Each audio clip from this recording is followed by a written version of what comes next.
Hello people. Today I'm here to take this lecture on tenses. Tenses plays a very prominent role in our English grammar. If we don't know how to use tenses in a sentence, then we completely unaware how to speak in English. Apart from these things, in a board examination also, it plays a very vital role. So people, I'm here to teach you tenses. Tenses, you can say, it has a two part, work and time. Tenses shows that in which time the action is going to be conducted. किस समय में कौन सा कार्य हो रहा है, इसका बोध हमें टेंसेस कराता है. और यही टेंस आज हम लेकर आए हैं आपके सामने. टेंसेस होता क्या है? टेंसेस को हिंदी में समय या काल कहा जाता है, लेकिन समय का मतलब ये नहीं कि केवल समय बताता है. टेंसेस समय के साथ साथ एक्शन को भी बताता है कि कौन सा एक्शन किस समय में हुआ है. राइट. अब हम लोग बात करते हैं टाइप्स ऑफ टेंसेस की. तो जैसा कि आप लोगों ने भी पढ़ा होगा, टेंस के 3 पार्ट होते हैं. पहला होता है प्रेजेंट टेंस, पास्ट टेंस और फ्यूचर टेंस. लेकिन पढ़ा तो आपने अवश्य होगा, लेकिन इस वीडियो में हम आपको बताएंगे कि इसका यूज कैसे हम लोग वाक्यों में करते हैं. बहुत ही सिंपल तरीका है, आप लोगों को बहुत आनंद आने वाला है. It's very much enjoying the things you people. I hope you will enjoy by seeing the video. तो आप लोग उसको पूरा देखिएगा. The tense are divided on the basis of action which happen in a particular time. Tenses action पर depend होता है और एक्शन के आधार पर ही इसको बांटा जाता है. तो जनरली टेंस के 3 पार्ट होते हैं student, but each part has 4 its own part. Indefinite, continuous, perfect continuous. So in this way there are 12 types of tenses. हम लोग बात करते हैं प्रेजेंट टेंस की, तो जिसमें कि 4 पार्ट लिखा हुआ है ऑलरेडी. प्रेजेंट इंडेफिनाइट टेंस, जिसको सिंपल प्रेजेंट टेंस भी कहा जाता है. Present continuous tense, present perfect tense, present perfect continuous tense, as well as in past and future also.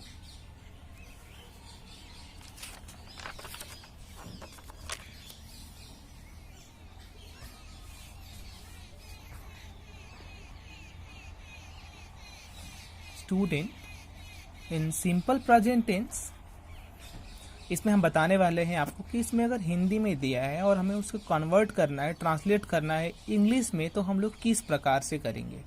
और अगर इंग्लिश में दिया है, हमको पहचानना है कि यह किस प्रकार का टेंस है, तो भी हम बड़े आसानी से पहचान कर सकेंगे और दूसरे व्यक्ति को बता सकते हैं. सिंपल प्रेजेंट टेंस या सिंपल प्रेजेंट इंडेफिनाइट टेंस, जिसकी आइडेंटिफिकेशन होती है ता है, ते हैं, ती हैं. अगर हिंदी का वाक्य लिखा हुआ है जिसमें अगर ता है, ते है, ती है लास्ट में आता है, तो हम समझ जाएंगे कि यह सिंपल प्रेजेंट टेंस से लिया हुआ है, यानी यह सेंटेंस सिंपल प्रेजेंट टेंस का है. और इंग्लिश में कैसे पहचान करेंगे? इंग्लिश में पहचानने के लिए सेंटेंस कंसिस्टेड डूज, डज और do. Apart from it in verb first form S और ईएस will add. अगर सेंटेंस अफर्मेटिव है तो वहां पे वर्ब का फर्स्ट फॉर्म होगा जिसमें एस और ईएस लगा होगा. अगर नेगेटिव का सेंटेंस है तो उसमें डू और डज प्लस नॉट भी लगा होगा. इसके साथ ही साथ वर्ब का फर्स्ट फॉर्म भी लगा होगा. पीपल, जैसा कि आप लोग देख पा रहे हैं, वर्ब का फर्स्ट फॉर्म एस और ईएस, जिसमें एस और ईएस कहाँ लगता है? अगर मेन वर्ब यहाँ पे है, अगर मेन वर्ब में एस और ईएस जैसे कि हम लिख दे रहे हैं अभी आपके सामने, एस और E S plus verb first form, plus verb first form. People, अगर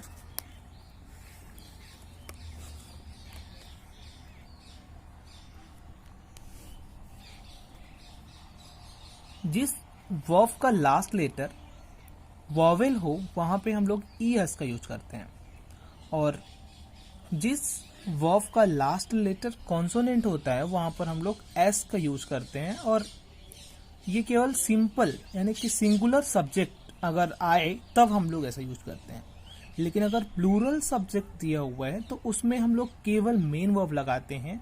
अफर्मेटिव सेंटेंस में किसी प्रकार का कोई एस और यस मेन वर्ब में नहीं लगाया जाता, और अगर नेगेटिव सेंटेंस है तो वहां पर डू, डज या not along with verb first form लगाया जाता है। तो हिंदी हमने इसलिए लिख दिया है ताकि आप पहचान कर सके कि अगर कोई हिंदी का सेंटेंस है तो वो सेंटेंस लिखा हुआ है बट किस टेंस का है, इसलिए हमने हिंदी में भी कुछ वर्ड लिखे हैं। और इंग्लिश में लिखा है हमने इसलिए कि अगर इंग्लिश का सेंटेंस है तो वो किस टेंस का है आप आसानी से समझ सके। तो प्रेजेंट कॉन्टिन्यूअस में हम लोग बढ़ते हैं। प्रेजेंट कॉन्टिन्यूअस टेंस जिसकी आइडेंटिफिकेशन होती है रहा है, रहे हैं, रही हैं। It show the continuity of any action which happen in present, जिसमें स्ट्रक्चर होता है is, am, are, verb first form I N G. Is लगाते हैं सिंगुलर सब्जेक्ट के लिए, एम लगाते हैं आई के लिए जब आई सब्जेक्ट हो, और आर लगाते हैं प्लूरल सब्जेक्ट के लिए। हमने एग्जाम्पल भी दिखाया है, आप आसानी से देख सकते हैं। ही, जैसा कि देख सकते हैं आप, he is singular, that's why we are using here is. You is plural, so we use here are and I for M.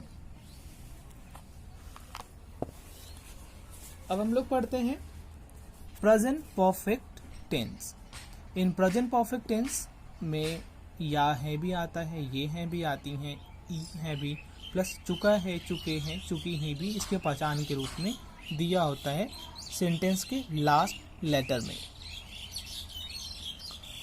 These sentences show the completeness of any incident in present, जिसकी structure है has, have plus verb third form. Has is use for the singular subject and have is use for the plural subject. Example आप देख सकते हैं। Next है present perfect continuous tense. Student in present perfect continuous tense identification is here रहा है, रहे हैं, रही हैं। इसमें समय भी दिया होता है, समय से दिया होता है, जिसके लिए हम लोग सिंस और फॉर का प्रयोग अलग अलग कारणों से करते हैं। स्ट्रक्चर इसका होता है हैज बीन और हैव बीन। इसमें has been is use for the singular subject and have been is use for the plural subject. और सिंस फॉर का प्रयोग हम लोग ऑब्जेक्ट के बाद करते हैं। सिंस का प्रयोग होता है निश्चित समय के लिए, फॉर का प्रयोग होता है अनिश्चित समय के लिए। जैसा कि हमने बताया है, एग्जाम्पल में दिखाया है, they have been playing cricket for 2 hours, he has been singing song since 2 o'clock। तो सिंस का प्रयोग हम लोग पॉइंट ऑफ टाइम के लिए करते हैं। अगर वीक का नाम दिया हुआ है तो वीक के नेम के लिए भी हम लोग अगर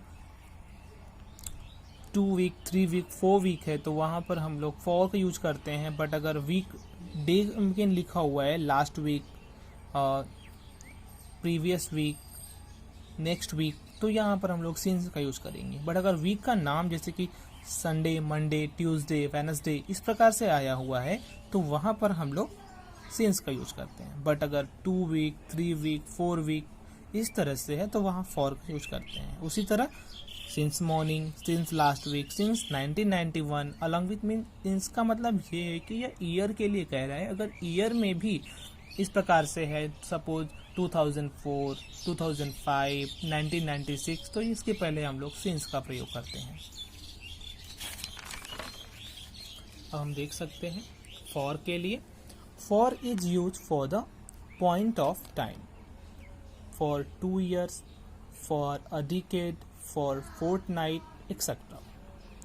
आगे हम लोग पढ़ते हैं सिंपल पास्ट टेंस के बारे में। Simple past tense we can say it as past indefinite tense also. Identification होती है इसकी ता थे, ते थे, ती थी या ये। अगर या ये के साथ अगर है आ गया तो स्टूडेंट वो प्रेजेंट परफेक्ट में आ जाएगा, इसीलिए या ये ही केवल पास्ट इंडेफिनाइट टेंस से बिलोंग करता है। पास्ट अगर इंग्लिश में समझना है तो बहुत सिंपल है। अफर्मेटिव सेंटेंस में verb second form plus object लगा होता है, और अगर निगेटिव का सेंटेंस है पास्ट तो उसमें did not plus verb first form लगा होता है। She played cricket yesterday. They did not do any work since morning. These are two example belong to simple past tense. आगे हम लोग देखते हैं past continuous tense. Student in past continuous tense identification is रहा था, रहे थे, रही थी, जिसकी स्ट्रक्चर होती है इंग्लिश में was were plus verb first form ing दिया होता है। Student was is used for the singular subject and were is used for the plural subject. Example आप देख सकते हैं। Sohan is going to Mumbai and you are playing cricket. यहाँ Sohan played role as a singular subject and you played role as a plural subject. That's why we wrote here Sohan for Sohan was and for you were. Next, past perfect tense. Past perfect tense, here identification is that चुका था, चुके थे, चुकी थी, या था, ये थी, ये थे हैं। अगर यहाँ पे या है, ये हैं आ जाता तो यह प्रेजेंट परफेक्ट का टेंस हो जाता। पास्ट परफेक्ट टेंस में subject plus had plus verb third form plus object plus other word दिया हुआ है। स्टूडेंट पास्ट परफेक्ट टेंस में had we use had only. Had is use for the both singular subject and for the plural subject also. जैसा कि आप देख सकते हैं here you had visited Delhi, you is played work role as a plural subject and Urmila is played role as a singular subject, but for both we use here had only. Next one is past perfect continuous tense. In past perfect continuous tense identification is रहा था, रही थे, रहे थे, but इसके साथ ही साथ समय से भी दिया होता है। समय से का जो रूल था वो प्रेजेंट परफेक्ट कॉन्टिन्यूअस टेंस के अकॉर्डिंग ही हम लोग सिंस और फॉर का यूज करते हैं, बट यहाँ पर जो हेल्पिंग वर्ब लगता है वो हैड बीन लगा देते हैं। Had been is use for the both type of subject for singular and plural also.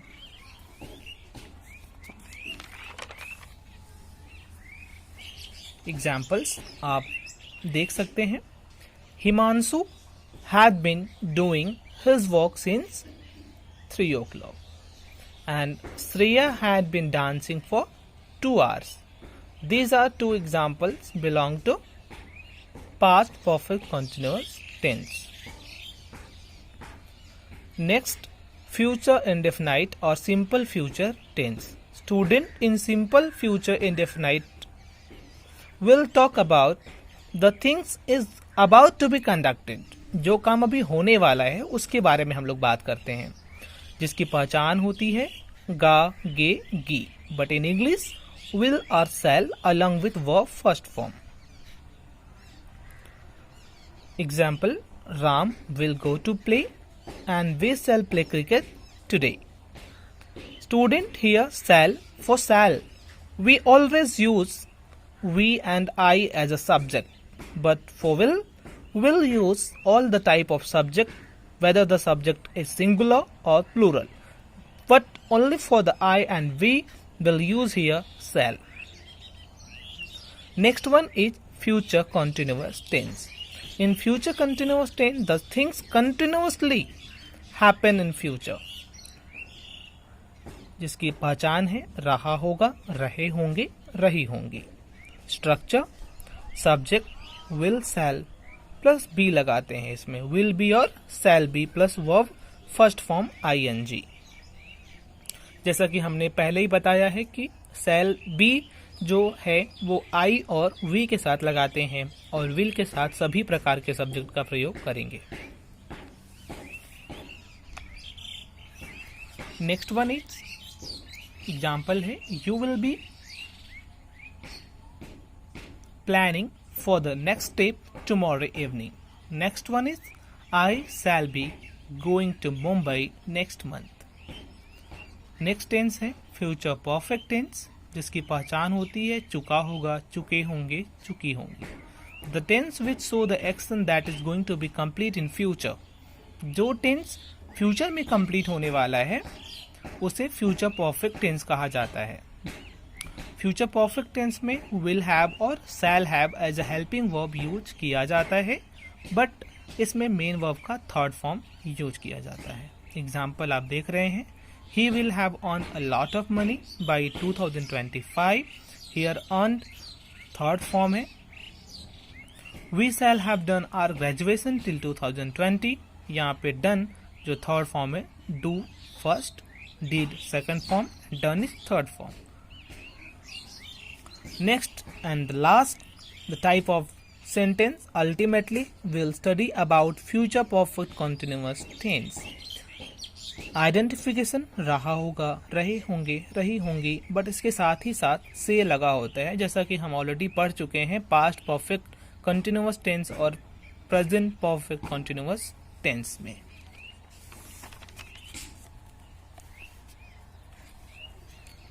Student, the tense of the verb which is about to happen continuously but not to be completed. यह sentence continuously तो हो रहा होता है लेकिन अभी complete नहीं हुआ होता है, इसे फ्यूचर परफेक्ट कंटिन्यूअस टेंस कहा जाता है, जिसमें helping verb will have been और शैल हैव बीन का यूज किया जाता है।